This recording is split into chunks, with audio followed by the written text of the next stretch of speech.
वतन आपका मालिक आपसे बहुत दूर हो गया और जब से वहां से आए अभी तक पहुंच नहीं पाए, और अब की बार अगर चूक गए तो फिर यह मनुष्य शरीर जल्दी मिलने वाला नहीं है। और मनुष्य शरीर अगर नहीं मिला और किसी शरीर के अंदर ऐसा कोई रास्ता नहीं है कि जिससे अपने घर अपने मालिक के पास पहुंच सको। देवता तरसते रहते, नर समान नहीं कौनो देही और जीव चराचर जाचते ही। जितने भी चर और अचर के जीव हैं सब इस मनुष्य शरीर के लिए प्रार्थना करते रहते हैं कि थोड़े समय के लिए भी अगर हमको मनुष्य शरीर मिल जाता तो हम अपना काम बना लेते। उनको मालूम है कि ये मनुष्य शरीर वाले जो दुनिया का काम कर रहे हैं अपना काम नहीं है, अपना काम तो और है। कौन सा काम अपना है? धाम अपने चलो भाई, पराये देश नहीं फंसना, अपने धाम चलो, अपने घर चलो। तो वो प्रार्थना करते रहते हैं। उनके शरीर में ऐसा रास्ता नहीं है। 17 तत्वों के लिए शरीर के अंदर ऐसा कोई रास्ता नहीं गया, लेकिन इस शरीर में है। इसीलिए गोस्वामी जी ने इसको साधना का घर, पूजा का मंदिर कहा गया है। इन्हीं दोनों आंखों के बीच से रास्ता गया हुआ, जिससे देवी और देवताओं का दर्शन इसी मनुष्य शरीर में किया जा सकता है। इसी मनुष्य शरीर में अनहद वेदवाणी जो 24 घंटे हो रही वो सुना जा सकता है। लेकिन ना जानकारी में आदमी इधर उधर भटकता रहता है। पेड़ को कोई पूज करके भगवान को पाना चाहता, कोई गोबर मिट्टी को पूज करके भगवान को पाना चाहता है, कोई गंगा जमुना में नहा करके मुक्ति और मोक्ष को चाहता है, कोई काशी और काबा में जा करके भगवान का दर्शन करना चाहता है। तो अब आप इस बात को समझो कि ना जानकारी में तो भटकना पड़ता है। और हम आप भी खूब भटके अभी तक, लेकिन आप भटकने की जरूरत नहीं है। अभी तक आपने अनेक कथा सुना है। कथा में वही सत्यनारायण की कथा, सत्यनारायण की कथा में कन्या कलावती और साधु बनिया की कहानी सुनते रहे। प्रवचन आपने सुना, प्रवचन दूसरे की बातों को सुना, समझा, पढ़ा और उसमें मिलाया, किस्सा कहानी सुनाया, ढोलक मंजीरिया हारमोनियम पे उसको सुना दिया। वही सुनते रहे, वही बातें लौट लौट करके आती रहीं। लेकिन आज आपको सत्संग मिल रहा है। यह है सत्संग, आत्मा परमात्मा का भेद, आत्मा परमात्मा की जानकारी आज ये मिल रहा है। अब आप इस बात को समझो कि अभी अगर आप अमल नहीं कर पाए तो यह समय निकल जाएगा। तो मालिक आज तक अगर किसी को मिला तो इसी मनुष्य मंदिर में मिला है। इन्हीं दोनों आंखों के बीच से रास्ता गया हुआ है कि जिससे उसका दर्शन दीदार किया जा सकता है। जो शरीर को चलाने वाली शक्ति जीवात्मा इन्हीं दोनों आंखों के बीच में बैठी हुई है। उसका प्रकाश यहाँ हृदय चक्र पर पड़ता है, यहाँ से वापस होकर के नाभि चक्र और फिर इंद्रिय चक्र और फिर पाखाने के मुकाम गुदा चक्र पर पड़ता है, जिससे ये शरीर चलते रहते हैं। तो अब पहले के समय में लोग अष्टांग योग, हठ योग करते थे, कुंडलिनियों को जगाते थे, प्राणायाम करते थे। लेकिन इस समय पर कलयुग में आंखों के नीचे की जितनी साधना थी उसको संतों ने खत्म कर दिया। अब तो आंखी मध्य पाखी चमके और पाखी मध्य द्वारा और ते द्वारे दूरबीन लगावे उतरे भवजल पारा। इन दोनों आंखों के बीच से जो रास्ता गया हुआ है उसको संतों ने बताना शुरू किया। 700 वर्षों से संतों ने उसको सरल किया।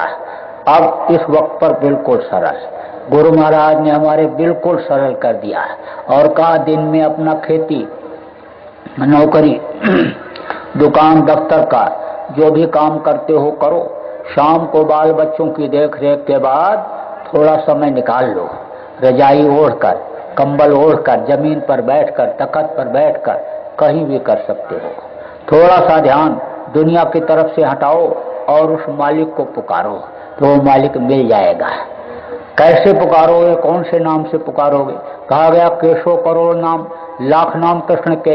तो कौन ऐसा नाम है कि जिसको पुकारने पर इस वक्त पर कल्याण हो जाना है, मालिक का मिल जाना है? तो उसके लिए गोस्वामी जी ने कहा कलयुग केवल नाम आधारा और सुमेर सुमेर नर उतर पारा। नाम लिए तो बहुत सिंधु सुखाही, सुजन विचार करो मन माही। अब वो नाम कहाँ मिलेगा?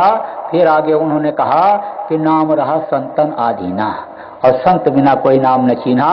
गुरु महाराज पूरे संत थे और उन्होंने नाम की पहचान कराई और कहा ये इस वक्त पर कलयुग का जीता जागता नाम है और इस नाम से उसको पुकारोगे तो वो मालिक मिल जाएगा।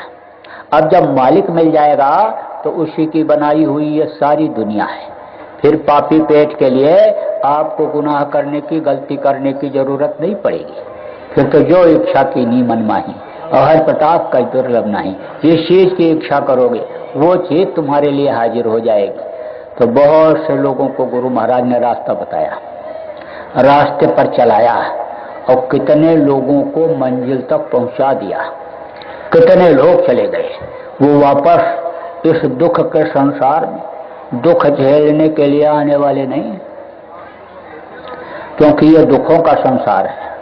यहाँ कोई सुखी है? सब दुखी हैं।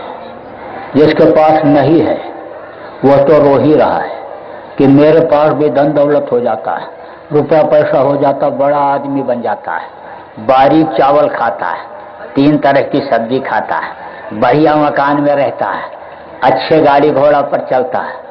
लेकिन जो अच्छे गाड़ी घोड़ा पर चलते हैं, कोठी में रहते हैं, बड़े बड़े सेठ लोगों को नींद नहीं आती है। कहते ये रुपया पैसा कहाँ रख दें, चोर न ले जाएं, डकैत न ले जाएं, इनकम टैक्स सेल टैक्स वाले न ले जाएं।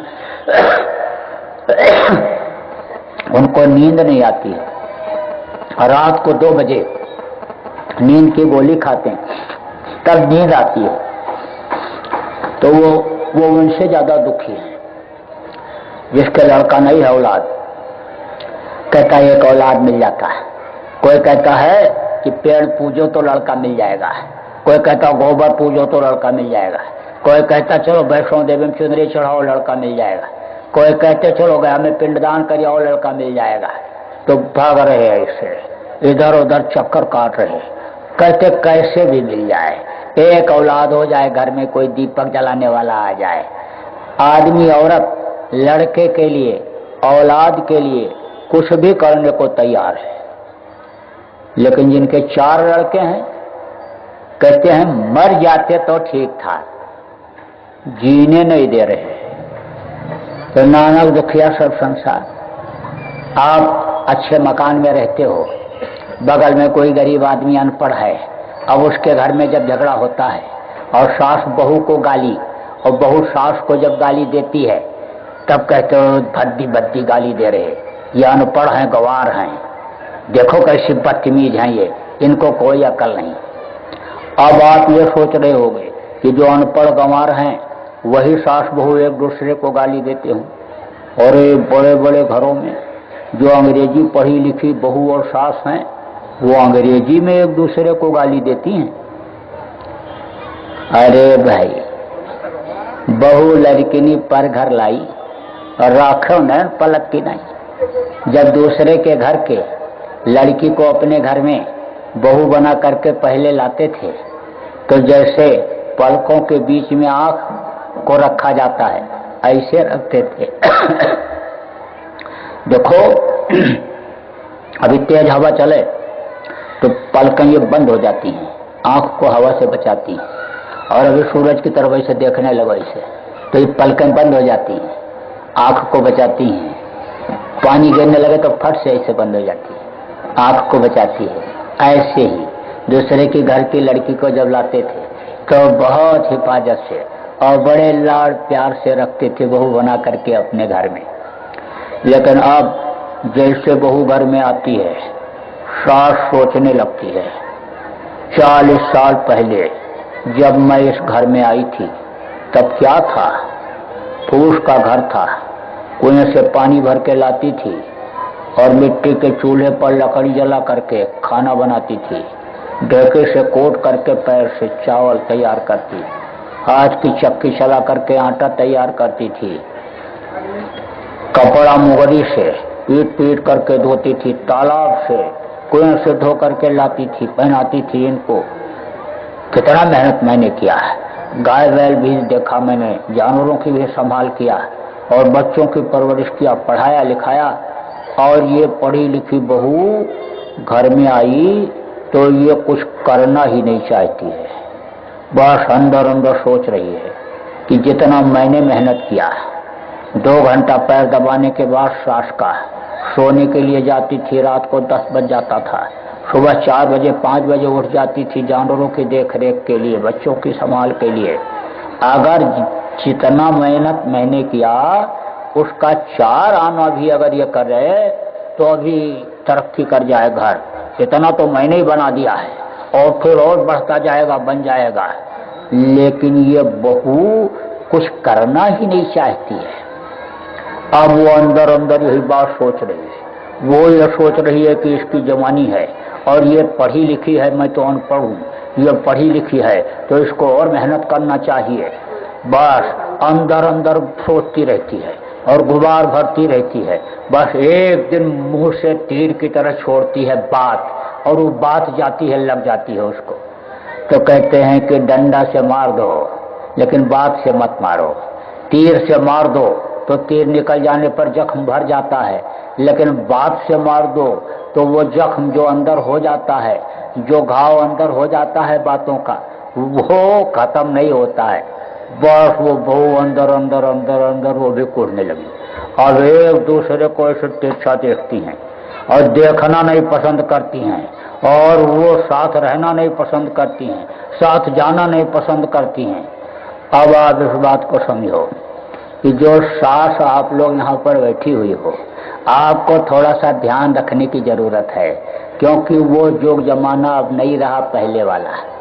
अब परिवर्तन हो गया, बदलाव हो गया। अब तो तरह तरह के चूल्हे चल गए, यानी कोई घर में लकड़ी पर बनाना नहीं पसंद करता है क्योंकि गैस चल गया। और ऐसे गैस के चूल्हे चल गए कि ऐसे खोल दो बटन ऐसे, तो माचिस भी नहीं यानी जलाना पड़ता है। अब फूक फूक करके चूल्हा जलाने का वक्त खत्म हो गया। अब तो बस ऐसे घुमाओ और चूल्हा जल गया। बिजली के ऐसे चूल्हे चल गए कि बटन दबा दो और चूल्हा चालू हो गया।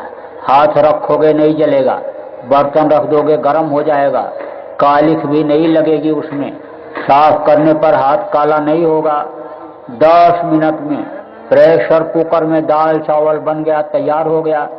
अब मुगरी से पीट करके बहुत कम लोग कपड़ा, गांव के लोग भले धोते हों, शहरों में तो वॉशिंग मशीन आ गई, बटन दबाओ कपड़ा धुला तैयार, बटन दबाओ चावल नीचे निकला तैयार, धान ऊपर से डालो चावल नीचे तैयार, आटा नीचे तैयार, गेहूं ऊपर से डाल दो, बटन दबाओ पिसा तैयार।